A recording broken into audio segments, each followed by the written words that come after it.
Саламатсыңар. Мен ислам жөнүндө чыгарган видеолорумдун эң алгачкы видеолорунда 2-нчи, 3-нчү, 4-нчү видеолорунда мен исламдын кандай коомго коркунучтуу экенин, мусулмандан башкаларды капыр деп эсептеп аларды өлтүргүлө, канын төккүлө деп чакырык таштаган Курандагы аяттарын окуп көргөзүп бергем. Аны мен каналыма кирсеңер, 2-нчи, 3-нчү, 4-нчү, 5-нчи деген видеолорду ачып карасаңар, Куран кандай адамдарды жихадка үндөйт. Ошол жихадка үндөгөн азгырыкка кирип, учурунда Сирияга канчалаган адамдар кетип, Кыргызстандан ошол жакта өлдү. Канчасы ошол жакта кулчулукта калды. Ошол кезде молдакелерден сурап, жихад деген бар турбайбы? Бул эмнеси десе, алар калп айтып, жалган сүйлөгөн, элди алдап.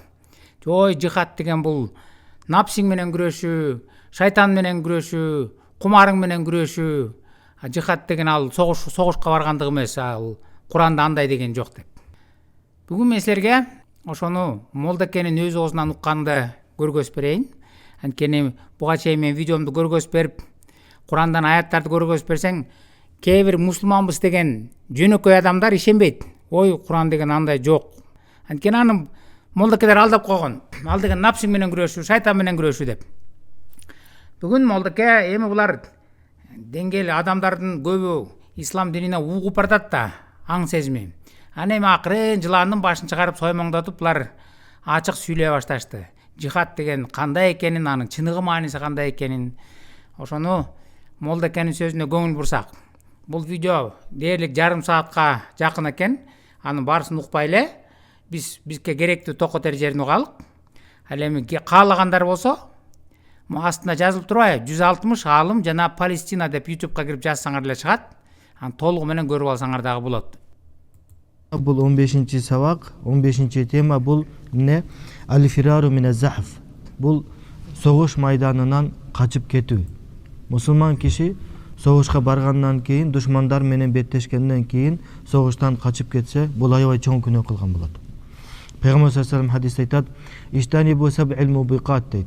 Мусулман кишини кыйрада турган 7 чоң күнөөдөн алыс болгула деген. Ошонун ичинде бирөөсү эмне? Аль-фирару миназ-захф деген. Ошол душман менен беттешкенде, душман кирип келгенде согуш майданынан качып кетүү. Мен өзүмдүн видеолорумда айтып бергем, Куран мусулмандарды жихадка чакырат. Жана согушка чыкканда согуштан качпашың керек. Ошол жакта өлүшүң керек жихадта. Аны молдаке өзү да айтып берип атпайбы? Мен өзүмдүн видеолорумда номер 5 дегенди ачсаңар көрөсүңөр. Ачында Курандын 8-сүрөсү 15-16 аяттарында жазылган. Эй имандуулар, согушта катарлашкан капырлар тобу менен кездешкен кезде артка чегинбегиле. Ким эгер ошол күнү согушууга ыңгайлуу абалды ээлөө үчүн же өздөрүнөн башка топко кошулуу үчүн гана артка чегинбесе, анда ал Аллахтын каарына калат. Анын жайы тозок. Ал кандай жаман. 8-сүрө 15-16 аяттар. Согушка барганда эч качан чегинбешиң керек артка. Өлүшүң керек ошол жакта деп Куран үйрөтөт. Аны молдакелер эми ачык эле айта баштады. Хадисте неме деп келген? Ат-тавалли йомуз-захф. Бул жерде мындай, согуштан качып кетүү дегенде бул өзү мындай назик маселе да. Себеби башкача айтканда согуш дегендин арабчасы бул жихад. Мисалы кыргызчада согуш деп айтсаң, мындай жеңил угулат да, көпчүлүккө согуш деп. А бирок жихад десең, мындай аябай коркунучтуу, ошондой неме болуп калды акыркы учурлардачы, ошондой элге сиңип калган. Биз мисалы жихад маселесин канчалык неме кылбайлы, мындай ар түрлүү шылтоолорду айтып, андай мындай, анан жихад мынчага бөлүнөт, жихадун нафс, нафси менен күрөшүү, шайтан менен күрөшүү, дагы бир тигилер менен күрөшүү, булар менен күрөшүү деп отуруп, анан баягы көбүнчө эмне курал жарак менен капырлар менен күрөшүүнү неме кылып атпайбызбы, мына жокко чыгарган сыяктуу. Баягы бул көбүнчө өзүңөр уккандай жихад деген эмне деп айтып берип атат молдоке? Бул нафсиң менен, шайтан менен, кумарың менен күрөшүү эмес. Бул деген курал алып туруп, колуңа курал алып, анан жихадка барып адамдарды өлтүрүү. Ошону жихад дейт. Андан аркысында да түшүндүрүп берип атат. Бул баягы немеге окшош болот да. Экинчи аял алуу маселесиндечи. Аял киши мисалы канча илимдүү болбосун, устаза болсо деле, экинчи аял маселесинде ошентип баштайт да. Баягы азыр биз эркектер жихад маселесинде ар түрдүү немелерди эме кылып, шылтоолорду эме кылганда, алар деле эми ал биринчисин багып алсын да, андай мындай, эми балдарыбызды баксын, чоңойсун, тиги бул деп шылтоолорду айтып баштайт да. Мен илгери Молдокенин айтымына караганда, мурда буга чейин коомчулукта суроо болчу да. Кураныңар, ислам диниңер 2 аял ал, 4 аял ал деп атпайбы, ушу кантип болсун? Десе, эмне деген шылтоону булар айтышчу эле. Эгерде адилет боло алсаң, биринчисин бага алсаң, анан ошондо деп атат. Болбосо сөзсүз түрдө ал деп аткан жок деп. Молдоке болсо айтып атат. Биз деле ошентип айтсак, ушинтип суроодон каччу элек. Жок, ал эгерде бара алсаң, бага алсаң, анан адилеттүү боло алсаң дечү элек. Жок, андай эмес. Исламда ал деп атабы, ала бериш керек деп атат. Муну мисал келтирип атат. Ошол сыяктуу эле дейт. Жихадты дагы аны бурмалап, бул нафсиң менен күрөшүү, шайтан менен күрөшүү деген бир нерселердин баарын айтчу элек дейт. Жок, андай эмес. Жихад деген эмне дейт? Колуңа курал алып, башкаларды, капырлар менен дин үчүн күрөшүү дейт. Согушуу, өлтүрүү дейт. Андан аркысын угуп көрөлүчү. Толук укпай эле. Силер өзүңөр толук көрүп алсаңар болот. Мен токотер жерин коюп берейин. Биз билишибиз керек. Мен бул маселеде биринчи тарыхка кайткым келет да. Пайгамбар саллаллаху алейхи вассалам учурунда бардык мусулмандар согушка чыгышкан, жихадка чыккан. Бардык сахабалар. Пайгамбар саллаллаху алейхи вассалам өзү баш болуп. Бул ошол учурда, Пайгамбар саллаллаху алейхи учурунда согушка чыгуу, жихадка чыгуу ар бир мусулманга парз болгон да. Бизде парз экиге бөлүнөт. Фарды кифая, фарды айн дейт. Фарды айн бул ар бир мусулманга, мисалы намаз, орозо, зекет, ажылык сыяктуу. Мисалы маркумду узатып коюу акыркы сапарга. Бул фарды кифая. Мисалы бир киши Согушка чыгуу парз деп мен буга чейинки видеолордо көргөзүп бергем. Аны өзүңөр да ачып көрсөңөр болот. Молдоке да айтып атпайбы? Мухаммед пайгамбар өзү чыккан жихадка. Анан согуш деген бул парз деп. Мына аны биз 2-сүрө 216-аятынан окуйбуз. Момундар, силерге жагымсыз болсо да согуш парз кылынды дейт. Согуш сага жагабы, жакпайбы, бирок сен мусулмансыңбы? Демек согушуң керек. Жихадка чыгышың керек, капырларды өлтүрүшүң керек. Андан аркысын угуп көрөлүк молдокенкин.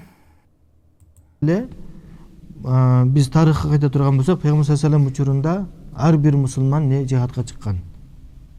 Бир гана мунафиктер ошолор шылтоолорду айтышкан да. Согушка ислам дининде бардык адамдар чыккан. Бир гана мунафыктар чыккан эмес дейт. Мунафык деген бул чала мусулмандар. Чала мусулмандарды мунафык деп коет. Ал жөнүндө мен Курандын 9-сүрөсү 44-45 аяттарын окуп бергем. Аженде жазылып турат. Согушка барбагандар булар ишенбөөчүлөр же чала мусулмандар. Аллахка акырет күнүнө иман келтиргендер, Аллах жолунда мал мүлкү менен жандарын согушууга арнагандар, сенден жүрүштөн калуу үчүн, бул жерде кашанын ичинде жүрүштөн калуу үчүн деген, бирок аженде согуш, жихад, уруксаат сурашпайт. Аллах такваларды билүүчү. Ким Аллахка акырет күнүнө ишенбесе, жана жүрөгүндө шектери болуп, күмөндөрүндө олку-солку болгондор гана уруксаат сурашат дейт. Аны молдоке дагы айтып берип атпайбы жинде? Согушка бүт бардыгы чыккан, жапатырмак, эч ким калбайт. Согушка барбайм дегендер бир гана кей мунафыктар болгон дейт. Мунафык деген бул чала мусулман, толук мусулман эмес. Согушуңа барбайм деген анда сен мунафыксың, мусулман эмессиң дейт. Андан ары темада өзү сүйлөгүм деле келбеди. Башында мына Имам Захабинин чоң күнөөлөр деген китебинен сабак берейин деп баштаганымда, буга чейин мен 1-2 жыл ойлонуп жүрдүм. Анан кээ бир устаздарга айтсам, алар деле ойлонуп, аябай эле оор болуп калат го деди да. ал китеп өзү оор. Анан мен аны аябай неме кылып биздин коомчулукка ыңгайлаштырып мына фильтрлеп айтып берип атам да. Ал жакта аябай көп неме хадистер айтылган. Молдеке китебин окуп берейин дегем дейт. Бирок башка үстүндөгү аалымдары, молдекелер айтыптыр. Аны эл көтөрө албайт аны деп. Анткени жалаң киши өлтүрүү, жек көрүү, кастык, жихадты үйрөтөт да. Анын баарысын ачык айта баштачу болсоң, анда коомчулук көтөрө албайт деп койду дейт. Мында толугу менен көрүп алсаңар болот өзүңөр. Андан аркысында молдеке эмне дейт? Согушка кызыктыр дейт. Сатта келген эмес деген маанидечи. Демек, жихад маселесиндечи мындай да, биз бул темада мен сүйлөбөй койсомбу деп ойлодум бул темада. Анан эртең Алла Тааланын астына барганда Алла Таалам баарыбыз менен сүйлөшөт да, сурак калат. Анан Хамид, сен жихадка чыкпапсың, мейли, бирок жок дегенде баягы неменин тема боюнча сүйлөп койбойт белең бир эки ооз десе, эмне деп жооп берем деген мааниде. Бул жоопкерчилик аябайчы. Себеби Жихад жөнүндө өзүң барбасаң дагы эмне үчүн үгүт жүргүзгөн жоксуң? Эмне үчүн башкаларга айткан жоксуң деп менден Аллах сурайт. Ошон үчүн силерди үгүттөп айтып атам деп атпайбы бул молдеке? Ал жөнүндө мен сабагымда айтып бергем. 8-сүрө 65-аятында: пайгамбар, момундарды согушка кызыктыр. Эгер силерден сабырдуу 20 киши болсо, 200-дү жеңет. А эгер силерден 100 киши болсо, капырлардын 1000-и жеңет. Анткени алар капырлар, акыйкатты түшүнбөчүлөр дейт. Пайгамбар эмне деп атат? Согушка кызыктыр деп атат. Үгүттөө башкаларды дагы деп. Ошондой эле башка аятта 4-сүрө 84-аятта: Аллахтын жолунда согушкун, ал өзүңө гана жүктөлөт. Бир өзүңө жооп бересиң жана момундарды үгүттөө дейт. Момундарга айткының деген. Момун деп буларда жанагы киши өлтүрүүчүлөрдү айтат. Мусулмандарды.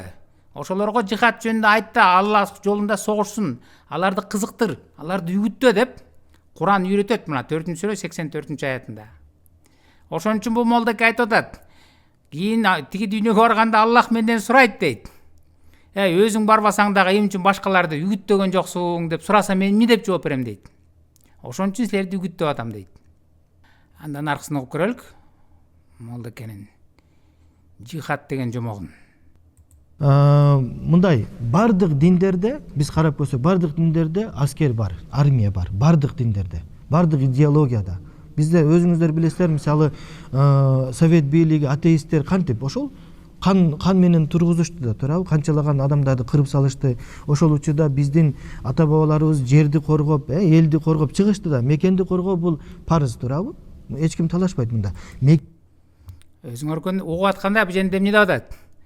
Бул ар бир жерде согуш деген бул кан төгүү деп атпайбы? Ал жанагы молдекелер кээ бирлери алдап бул деген напсиң менен күрөшүү, анан шайтан менен күрөшүү десе, бул тактап түшүндүрмөлөп берип атат. Бул андай эмес, бул деген кан төгүү. Ар бир динде, ар бир мамлекетте өзүнүн аскери бар, анан кан төгөт деп атпайбы? Андан ары окуп көрөлүк. Экенин коргоп чыккандарды эмне дешти? Басмачылар деп жамандап, аларды не? Азыркы тилде террорист деп кайра алардын баарын жок кылышты да. Көрүңөрбү? Демек, ар бир идеологияда, ар бир динде аскер бар. Христиандарда деле бар, жөөттөрдө деле бар. Мисалы христиандар канча жолу кресттик согуш чабуул кылган мусулмандаргачы тарыхта. Анын тарых китептерин көрсөңүздөр болот. Себеби мындайда кээ бир учурда диалог менен бүтпөгөн ишти көбүнчө мындай аргасыз курал колдонууга, күч колдонууга аргасы болот. Себеби мусулмандардын биздин максатыбыз динди жайылтуу болгондо, буга чейин динди жайылтайын десе кээде киргизбей коёттор. Анан аргасыз анан армия чакырылып, армия менен эме кылышкан да. Динди жайылтууда биринчи айтабыз дейт. Укпаса анан эмне кылат экен? Анда аргасыз, анда аскерди колдонобуз дагы, жихадка чыгабыз, өлтүрөбүз дейт. Анан ошону ачык эле айтып, түшүндүрүп берип атышат. Мына кан төгүп таратышыбыз керек, өлтүрүшүбүз керек дегенде. Аны жөнөкөй адамдар түшүнүп атат. Мына комментарийни ачып өзүңөр көрсөңөр, бул жерде эмне деген сөздөрдү жазып атат. Муну айтып атканы түшүнүктүү болуп атат элдерге, эмне жөнүндө жымсалдап айтып атса дагы ошон үчүн мынтет. Бирөө жазып атат: "Мен баргым келип жатат Палестинге, кол сунганы Израилди союп өлтүргөнү" дейт. Мен барып өлтүрөт элем дейт. Мына түшүндү. Эми барып өлтүрөт элем. Мен дагы барып башка комментарийлеринде өзүңөр окусаңар болот. Жихадка мен да баргым келип атат дешет. Андан аркысын угуп көрөлүк Молдокени. Ошол дин кармануунун өркөчүнүн чокусу бул эмне? Алла Таала жолунда жихадка чыгуу. Демек Диндин эң эле туу чокусу жана төөнүн өркөчү эң бийик тургандай, намазыңдан дагы, орозоңдон дагы, башкасынан баарынан жогору турган эмне дейт? Жихад дейт. Аны мен буга чейинки видеолорумда деле айтып бергем да. Жихад бул исламда эң эле жогору турган парз. Киши өлтүргөн, динди киши өлтүрүү менен таратуу, мыкаачылык кылуу бул эң эле чоң парзы. Намазыңан, орозоңон, зекетиңен, башка Меккеге барганыңдан дагы баарынан жогору турган бул жихад. Аны мына Молдоке өзү айтып берип атпайбы? Дагы бир жолу угуп койгула. Намаз. Вазарвату санамихи аль-джихаду фи сабилилlah. Ошол дин кармануунун өркөчүнүн чокусу бул эмне? Алла Таала жолунда жихадка чыгуу. Демек бул эң чокусу да. Эң чокусу ислам дининдеги кызмат кылуунун, Аллахка жагуунун эң чокусу эмне экен? Бул жихадка чыгуу дейт. Кишилерди өлтүрүү, кан төгүү. Баарысы түшүндүрүп берип атпайбы бул? Эч кандай жихад деген шайтан менен күрөшүү эмес, напсиң менен күрөшүү эмес. Бул деген кан төгүү. Айтып түшүндүрөсүң укпай болбосо анда кан төгүш керек дагы, исламды күч менен таратыш керек дейт. Мен аны буга чейинки видеолорумда дагы айтып бергем. Мына Курандын 2-сүрөсү 190 буга чейинки дагы бир аятын көргөзүп берейин. Курандын 8-сүрөсү 39-аятында мындай дейт: "Алар менен эч бир ширк калбаганга чейин жана дин толук Аллах үчүн болгонго чейин согушкула" деген. Күч менен динди тараткыла деген. Качан баардыгы тең дүйнө жүзүндө адамдын баары Аллахка ишенип калмайынча, алар менен согушкула деген. Башка аятын көргөзүп берейин. Бул 2-сүрө 193-аят. Бузукулук токтоп, дин толугу менен Аллахка таандык болгонго чейин алар менен согуша бергиле дейт. Астында түшүндүрмөсүн берип атат өздөрү. Бул менин котормом эмес, мусулмандардын өздөрүнүн китебинде, өздөрүнүн котормосунда муфтият өзү печатын коюп тастыктап берген, туура которулду деп. Анда жазып атат: "Ислам дини дүйнө жүзүнө толук орногонго чейин алар менен согуша бергиле" дейт. Ушул эле 2-сүрө 193-аятка берилген түшүндүрмөсү бар. Элмир Кулиевдин которгон Куранында түшүндүрмөсү бар. Аженде айтып атат: "Ассади писал, джихад ведется не для того, чтобы проливать кровь неверующих или присваивать их имущество, а для того, чтобы религия Всевышнего Аллаха восторжествовала над остальными религиями, чтобы на земле исчезло язычество и все, что несовместимо с истинной верой. Именно эти обстоятельства являются искушением, и если такое искушение прекращает свое существование, то мусульмане обязаны прекратить кровопролитие и джихад" дейт. Джихадтын чыныгы мааниси жөн эле кан төгүп, анан капырлардын мал мүлкүн талап тоноо алуу эмес дейт. Жөн эле. Аны сөзсүз түрдө талап тоноо алат, бирок ал биринчи максат эмес. Эң биринчи максаты баардыгын исламга багындырыш керек. Качан баары исламды кабыл алгандан кийин, ошондон кийин гана эмне токтойт дейт. Кан төгүү менен жихад ошондо токтойт дейт. Мына исламдын чыныгы жүзү. Аны өздөрү акырындан айта баштады. Мына бул видеону коюп качан мусулман көрсөңөр дагы өзүңөр толугу менен. Бул Молдоке айтып берип атат. Биз адамдардын аң сезимине жараша айтабыз дейт. Адамдар даяр боло элек болсо, исламды толук кабыл алганга чочуй баштаса, мисалы үчүн жихад деген тугал, ой, киши өлтүрөт турбайсың десе, жок, бул деген напсиң менен күрөшүү, шайтан менен күрөшүү деп акырындан айта баштайт. Анан качан адам уулана баштаганда, анан жихад деген мындай кан төгүү деп акырындан үйрөтө баштайт. 4 аял алганды, 4 аял алган кантип болсун десе, анда даяр боло элек болсо адамдардын аң сезими ана алдай баштайт. Ой, бул эгерде адилеттүү боло алсаң, анан бирди багалчы, анан экини багалчы, андан кийин деп мээсин айланта баштайт. Качан мээси ууланып бүткөндөн кийин анан ачык айта баштайт. Эми 4 алышың керек милдеттүү түрдө деп. Мына исламдын чыныгы жүзү.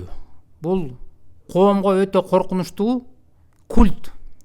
Тилекке каршы муну бийликтегилер дагы көрмөксөн, укмаксан эч кандай чара колдонбойт. Адамдардын аң сезими ууланып баратат.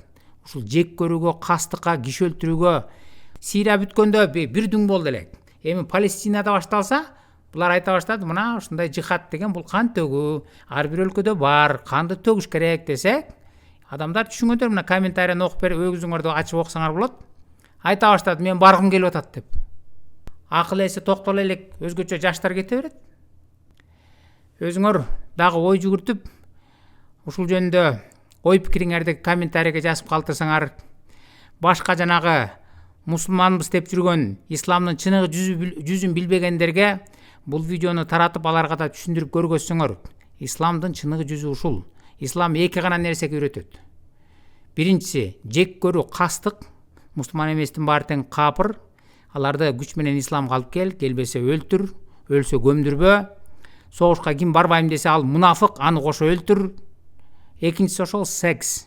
Түрү менен, адамдар менен, айбандар менен, алардын тирүү абалында эле эмес, өлүк абалында дагы. Ал эми өлгөндөн кийин тынымсыз ушул секс менен алек болот. Ал жөнүндө менин каналыма кирип көрсөңөр, мен жөн эле айтып аткан жокмун, баарысын далили менен, мына исламдын чыныгы жүзү деген далил каналга кирсеңер, баарысын далили менен өздөрүнүн китептери, өздөрүнүн Куран, хадис тафсирлерин окуп айтып бергем. Эмнеге үйрөтөт бул? Бул коомго эң коркунучтуу культ. Муну тезирээк адамдардын аң сезимин ойготуп, аларга айтып берип, коомчулукту ойготуш керек. Антпесе бул культ тарап баратат, бул коомду иритет, чиритет, талкалап жок кылат.